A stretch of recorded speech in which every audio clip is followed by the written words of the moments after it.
इसको कहते हैं कंप्लीट ब्लड बाथ, जो कि इंडियन मार्केट में ही सिर्फ नहीं ग्लोबली आज हमें देखने को मिला है। बहुत सारे रीजन है इसके पीछे, कुछ रीजन आज भी निकल के आए हैं, बात करते हैं उसके बारे में वीडियो में आगे डिटेल में। सबसे पहले ग्लोबल मार्केट देखते हैं तो यूएस, मैंने आपको बताया था कि सुबह में गिरा पड़ा है, सिर्फ दूसरों को ही नहीं खुद भी परेशान हो रहा है। यूरोप के जितने हमें मेजर इंडाइसेस देखने को मिल जाते हैं, यूके का भी, सब ऑलमोस्ट 1% से ज्यादा गिरे पड़े हैं, जो बिग इकोनॉमी के इंडाइसेस है। इसके अलावा अगर एशिया की भी बात करते हैं तो यहाँ पे 0.5% से थोड़ा ज्यादा सारा गिरा हुआ है। गिफ्ट निफ्टी की बात करते हैं 0.8% अभी डाउन, निक्केई 0.8%, 3 बजे के करीब में जब मैं ये वीडियो बना रहा हूँ। सिंगापुर भी डाउन है, हांगकांग भी डाउन है, साउथ कोरिया डाउन है, चाइना डाउन है। एक बस थाईलैंड है जो कि काफी 1% से ज्यादा ऊपर है, नहीं तो एशियाई के सारे बाजार या तो फ्लैट है या तो डाउन है। तो ग्लोबली जो है ये ब्लड बाथ हमें देखने को मिल रहा है, न कि सिर्फ अभी के टाइम पे डोमेस्टिक ब्लड बाथ हमें सिर्फ इंडिया के अंदर देखने को मिल रहा है। भयंकर तरीके की गिरावट सब जगह पे हो रही है। क्यों हो रही है डिस्कस जरूर करेंगे। सबसे पहले भाई, आज तो रियल में मतलब ये दूसरा सेशन है 2026 का जहां पे इस तरीके की गिरावट हमें देखने को मिली है। निफ्टी 100 जो लार्ज कैप हमारा इंडेक्स है 1.13% डाउन था 3 बजे के करीब में। जो मिड कैप 150 इंडेक्स है ये थोड़ा रिकवर किया, ये 2% से ज्यादा गिरा हुआ था 3 बजे के करीब में, ये 1.92% डाउन है। जो यहाँ पे मिड निफ्टी का 500 इंडेक्स है, फ्लेक्सी कैप का जो बेंचमार्क इंडेक्स होता है, वो 1.4% डाउन है। स्मॉल कैप इंडेक्स तो 2.23% गिरा पड़ा है अभी। Micro cap index 2.16%, total market भी 1.4% डाउन है। लार्ज एंड मिड कैप भी 1.5% डाउन है। मल्टी कैप भी 1.6% डाउन है। मिड स्मॉल भी 2% से ऊपर तक यहाँ पे हमें गिरा हुआ दिख जा रहा है। तो ओवरऑल सारे मार्केट कैप के सेगमेंट में भयंकर तरीके की गिरावट आज हमें देखने को मिली है। मतलब भर के पिटाई हुई है हर जगह पे, कोई भी मार्केट कैप का सेक्टर हो। सेक्टर्स की बात करते हैं तो यहाँ पे एक सेक्टर है जिसको एकदम रुला दिया है, रियली में रुला दिया है इस सेक्टर को। रियल एस्टेट सेक्टर की बात करूं, 4.44% अभी के टाइम पे वो डाउन है। 4.5% सिंगल डे में एक इंडेक्स गिरा पड़ा है। केमिकल्स 2% से ज्यादा टूटा हुआ है। कंज्यूमर ड्यूरेबल्स 2% से ज्यादा टूटे हुए हैं। ऑटो 2% से ज्यादा टूटा हुआ है। आईटी ऑलमोस्ट 2% टूटा हुआ है। हेल्थ केयर भी ऑलमोस्ट 2% टूटा हुआ है। फाइनेंशियल सर्विसेज एक्स बैंक भी almost 2%। Mid small financial services 2%, mid small IT 2%। समझ रहे हो? तो भयंकर तरीके की गिरावट यहाँ पे हमें सेक्टर वाइज भी देखने को मिली। सबसे कम गिरने वाले सेक्टर में एफएमसीजी है, पीएसयू बैंक है, प्राइवेट बैंक है। ये 3 सेक्टर है जो कि 1% से कम गिरे, नहीं तो बाकी सब 1 से 2% तक हमें टूटते हुए, और रियल एस्टेट सेक्टर तो 4-4.5% तक हमें टूटता हुआ दिखा। कंप्लीटली एकदम नॉकआउट कर दिया है हर सेक्टर को। क्यों हो रहा है ये सब?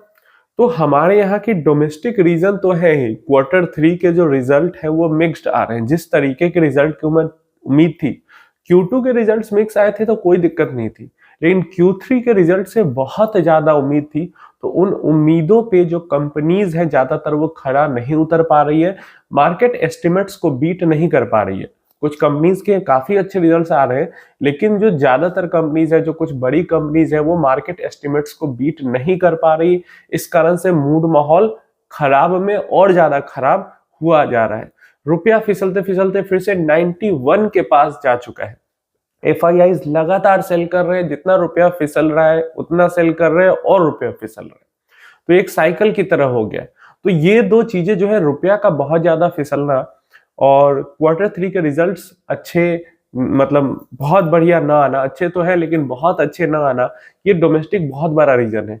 और इस रीजन ने अभी कल के डेट में आईएमएफ ने इंडिया का जीडीपी फोरकास्ट अपग्रेड किया है, वर्ल्ड बैंक ने परसों अपग्रेड किया, लेकिन इस गुड न्यूज का कोई मार्केट पे असर नहीं हो रहा, क्योंकि बिजनेसेस अच्छे नंबर्स नहीं दे पाए हैं यहाँ पे। तो इस कारण से डोमेस्टिकली यहाँ पे परेशानी है। फॉरेन की क्या परेशानी है, बाहर की? तो 2 नए स्टेटमेंट्स जो ट्रम्प की तरफ से आए हैं और आग में घी डालने वाला काम कर रहे हैं। सबसे पहला, Trump ties Greenland demand to Nobel prize in message in Norway leader. अभी नॉर्वे के लीडर्स ने चिट्ठी लिखी थी ट्रम्प को कि ये टैरिफ वैरिफ बहुत ज्यादा हो रहा है, तो ये अच्छी चीज नहीं है, मतलब समझाने के लिए ट्रम्प को। तो ट्रम्प ने इधर से चिट्ठी लिख के भेजा है मतलब यही सब जो लड़ाई झगड़ा ट्रम्प कर रहे हैं ग्रीनलैंड को लेके, वेनेजुएला, ये सब वाला, तो ट्रम्प ने वापस नॉर्वे के लीडर्स को चिट्ठी भेजी कि आपने पीस प्राइज मुझे नहीं दिया, इस कारण मैं ये सब कर रहा हूं। समझ रहे हो? तो क्योंकि शांति पुरस्कार नहीं मिला ट्रंप को, तो वो अब शांति में भरोसा नहीं है।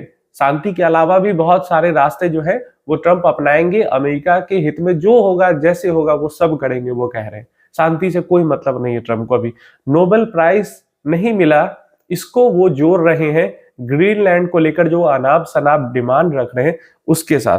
तो ये एक बहुत ही मतलब अच्छी चीज नहीं है। कि ऐसा लग रहा है जैसे दुनिया की सबसे पावरफुल गद्दी पे एक सरफिरा इंसान बैठ चुका है जिसने पूरी दुनिया को परेशान करके रख दिया। और खासकर जब यूरोप और यूएस आपस में ऐसे कर रहे हैं ना, तो मुझे बहुत मजा आ रहा है, टड़ी बहुत मजा आ रहा है।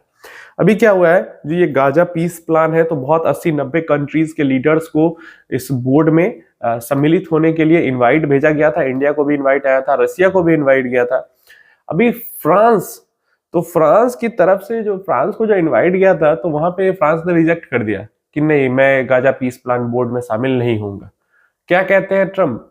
I will put A 200% tariff, he will join, Trump threatens France over board of peace snub.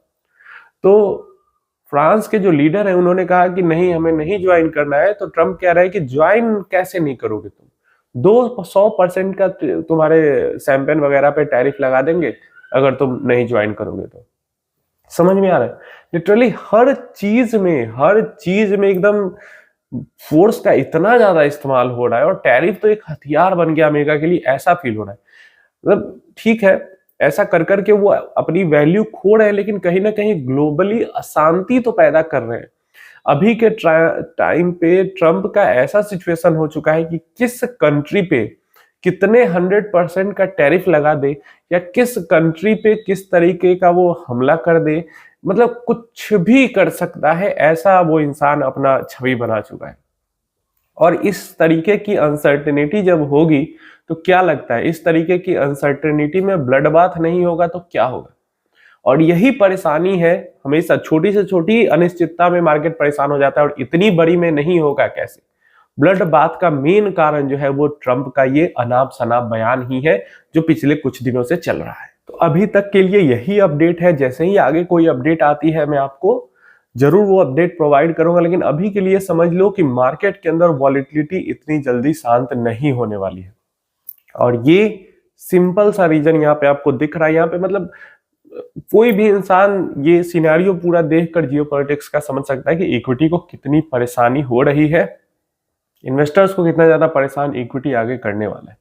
और गोल्ड सिल्वर की लगातार रैली का कारण ही यही है कि जो इन्वेस्टर इस अनिश्चितता से परेशान है वो भाग जाता है गोल्ड की तरफ, सिल्वर की तरफ। और ये परेशानी डेफिनेटली मैंने सोचा था कि इस साल के शुरुआत में खत्म होगी, और खत्म हो भी रही थी, लेकिन इस साल के शुरुआत में पता नहीं ट्रंप ने क्या खा लिया, फिर से अनाप शनाप। अगर देखें तो पिछले 2-3 हफ्ते दिसंबर में तो शांत बैठे हुए थे ना, लेकिन फिर जनवरी शुरू होते होते शुरू हो गया सब कुछ। अब देखते हैं आगे क्या होता है। अभी के लिए जो सिचुएशन है वो काफी अच्छी नहीं दिख रही है, बहुत ज्यादा अनसर्टेनिटी हो चुकी है जियोपॉलिटिक्स के अंदर।